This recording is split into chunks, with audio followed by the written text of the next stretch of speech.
Kepadatan penduduk merupakan hal negatif bagi suatu daerah yang akan menimbulkan kesenjangan sosial yang tidak merata. Salah satunya adalah Kabupaten Mojokerto. Kabupaten Mojokerto terdiri dari 18 kecamatan dan 304 desa dengan luas wilayah secara keseluruhan yaitu 692,15 km². Tabel di atas merupakan tabel penduduk Kota Mojokerto tahun 1993 sampai 2017. Selanjutnya, saya akan mencari model regresi berganda. 0,985 yaitu hubungan antara kepadatan penduduk dengan kepala keluarga dan perkembangan penduduk yang kuat. 0,971 atau 97,1% merupakan kepadatan penduduk bisa dijelaskan oleh variabel kepala keluarga dan jumlah perkembangan penduduk.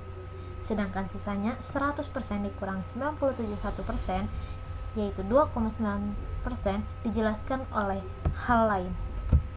Hipotesis H0 model tidak valid, sedangkan H1 model valid. Nilai statistik ujinya itu F statistik yaitu 362,172 dapat dilihat dari tabel di atas.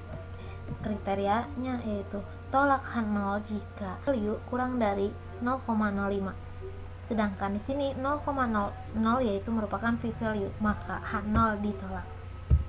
Dengan taraf nyata 5%, dapat kita simpulkan bahwa model regresi valid. Dari tabel ini dapat diketahui model regresi, yaitu Y sama dengan 3668,536 ditambah 0,107 X1 dikurang 7,245 X2. Jika tidak ada kepala keluarga dan perkembangan penduduk, maka kepadatan penduduk sebesar 3668,536 seperti pada tabel di atas ini. Sedangkan 0,107 menyatakan bahwa setiap penambahan satu kepala keluarga, kepadatan penduduk akan meningkat sebesar 0,107. Kemudian, minus 7,245 menyatakan bahwa setiap penambahan minus 1 perkembangan penduduk, kepadatan penduduk akan menurun sebesar minus 7,245. Residual statistik di mana predicted value dengan jumlah data 25 memiliki Y-duga minimum sebesar 6098,49 dan Y-duga maksimum sebesar 8618,75 dengan rata-rata 7173,52 serta standar deviasi sebesar 799,549. Residualnya dengan jumlah data 25 memiliki Y-duga minimum sebesar min 537,522 dan Y-duga maksimum sebesar 225,541 dengan rata-rata 0,000 serta standar deviasi sebesar 139,151. Selanjutnya, analisis pemeriksaan asumsi. Yang pertama, uji normalitas. Plotnya terlihat bahwa titik-titik data tidak berada di sekitar garis lurus, sehingga kita dapat mengatakan bahwa data tersebut tidak berdistribusi normal. Untuk lebih meyakinkan hasil yang diberikan plot tersebut, dilakukan uji lanjutan dengan hipotesisnya H0 residual berdistribusi normal dan H1 residual tidak berdistribusi normal. Dengan alpha 0,05 dan statistik ujinya didapat p-value 0,000 dan kriteria uji tolak H0 jika p-value kurang dari alpha. Diketahui 0,000 kurang dari 0,05, maka H0 ditolak. Dan kesimpulannya dengan tingkat kepercayaan 95%, kita yakin bahwa residual tidak berdistribusi normal. Selanjutnya, uji homoskedastisitas. Pemeriksaan asumsi homoskedastisitas secara grafik dapat dilakukan dengan cara memplotkan antara nilai dugaan yang dibakukan dengan nilai sisaan yang dibakukan. Apabila pancaran plot itu menunjukkan suatu plot tertentu atau tidak acak, maka hal ini merupakan suatu indikasi bahwa varians dalam sisaan tidak homogen atau heteroskedastisitas. Sebaliknya, apabila plot pancaran tersebut bersifat acak, maka dapat dikatakan bahwa asumsi homoskedastisitas terpenuhi. Dari output tersebut, pancaran plotnya tidak menunjukkan plot tertentu atau acak, sehingga kita dapat katakan bahwa tidak terdapat heteroskedastisitas dalam data.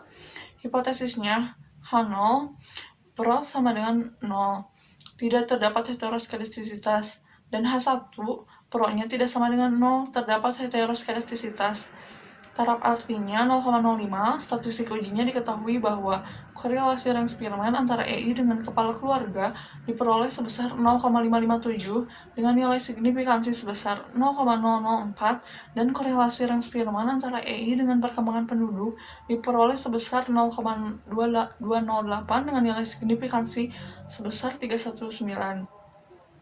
Kriteria ujinya, tolak Hano jika p-value kurang dari alpha. Diketahui p-value lebih dari alpha, maka Hano diterima.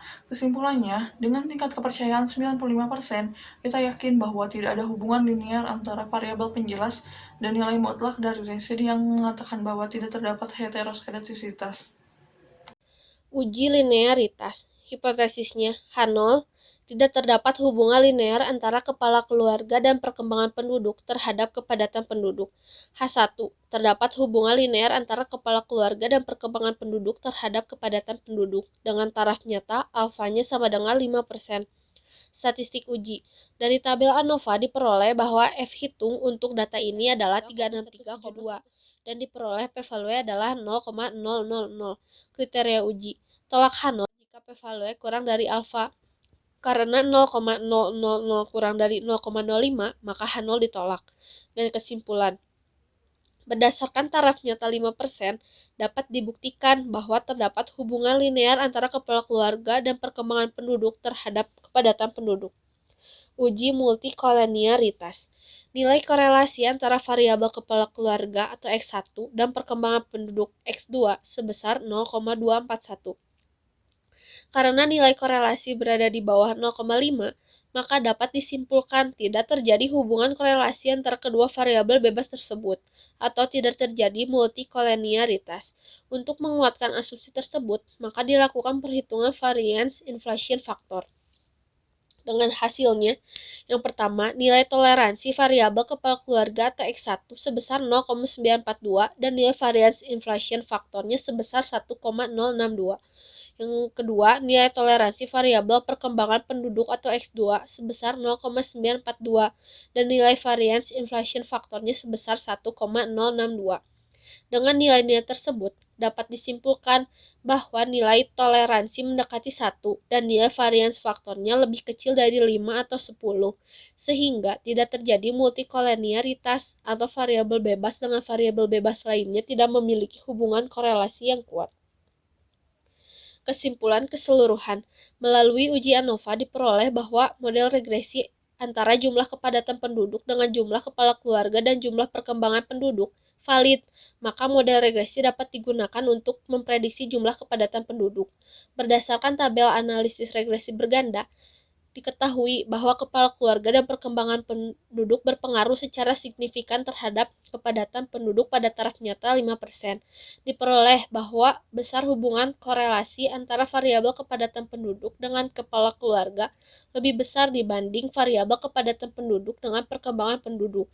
Secara teoritis, artinya variabel kepala keluarga lebih berpengaruh terhadap kepadatan penduduk dibanding variabel perkembangan penduduk. Melalui pemeriksaan asumsi normalitas, homoskedastisitas, dan linearitas yang telah dilakukan, diketahui bahwa data berdistribusi normal, tidak homogen, serta terdapat hubungan linear antara kepala keluarga dan perkembangan penduduk terhadap kepadatan penduduk.